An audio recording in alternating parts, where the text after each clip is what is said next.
भूपेश बघेल जी यदि निर्दोष हैं तो उनको अपनी बात अपने निर्दोष साबित करने के लिए जो भी सिस्टम है उस सिस्टम में जाना चाहिए। ये कहना कि इसमें किसी और का हाथ है तो ये बहुत ही गलत है। एक बयान आया कि वो एक शक्ति से लड़ रहे हैं और राजा की जान ईवीएम ईडी आईटी में है। शक्ति से लड़ रहे हैं मतलब हमारे देश के यशस्वी प्रधानमंत्री जी से, जो दुनिया के सबसे ताकतवर नेता है, और उनके सामने में राहुल गांधी की बिसाती क्या है। जिस तरीके से उनके पूरे परिवार ने पूरे देश की राजनीति में अपना दबदबा कायम रखा, उसके बावजूद भी आज उनको अपनी सीट बचाने के लिए दूसरे राज्य में भागना पड़ रहा है, परंपरागत सीट से छोड़ करके। तो ये तो किस तरीके से जनता एक एक उसका हिसाब ले रही है, और ये हिसाब लगातार जारी रहेगा। पूरे देश की जनता कहते हैं कांग्रेस पार्टी से एक एक सीट का हिसाब लेगी। सर, ईवीएम और सेंट्रल एजेंसीज पे वो सवाल उठाते हुए कह रहे हैं कि राजा की जान ईवीएम और सेंट्रल एजेंसीज में है। देखिए, ईवीएम पर जिस तरीके से सवाल उठाते हैं, जब कांग्रेस जीतती है तो ईवीएम बहुत अच्छा होता है, और कांग्रेस हारती है तो ईवीएम खराब। अरे भाई, आपके नेता खराब हैं, आपकी पार्टी के विचारधारा खराब है, लोग खराब हैं, तो जब हारते हो तो जनता को दोष देना चालू करते हो, ईवीएम को दोष देना चालू करते हो। तो दोष देना छोड़िए, लोगों के विकास के लिए आगे आइए।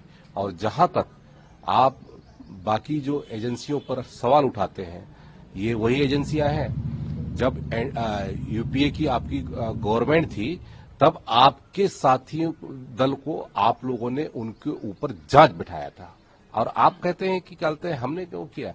ये तो स्वतंत्र एजेंसियां हैं, और ये लगातार जो भी कहते हैं गैर कानूनी होगा उसके ऊपर कार्रवाई होगी, और ये पूरे देश की मंशा है। सर, राहुल जी का एक और बयान है जिसमें वो कह रहे हैं कि महाराष्ट्र में जो बड़े लीडर बीजेपी ज्वाइन किए, वो डर के मारे ज्वाइन किए, ऐसा वो लीडरों ने सोनिया गांधी के सामने बताया है, जेल जाने के डर से। देखिए, हम कोई भय या डर के माध्यम से पार्टी में किसी को ज्वाइन नहीं कराते। भारतीय जनता पार्टी ने वो दौर भी देखा है, देश की जनता ने वो भी दौर देखा है जब देश में आपातकाल लगाया गया था, किस तरीके से पत्रकार तक को अपनी बात कहने की स्वतंत्रता नहीं थी। और आज हमारे देश के सभी लोगों को अपनी बात कहने की, मुखरता के साथ में कहने की स्वतंत्रता है। तो ये हमारे देश के यशस्वी प्रधानमंत्री जी का सुराज है। और आज हमारा देश जिस तरीके से आगे बढ़ रहा है, इनको उस बात की पीड़ा है, और उस तरीके से ये बनावटी बातों के माध्यम से जनता को भ्रमित करना चाहते हैं।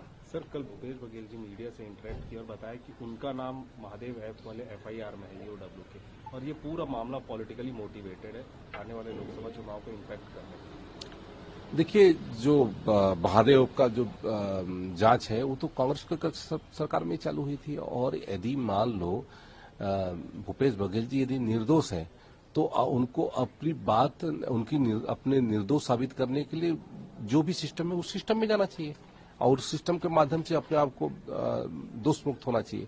लेकिन ये कहना कि इसमें किसी और का हाथ है तो ये बहुत ही गलत है।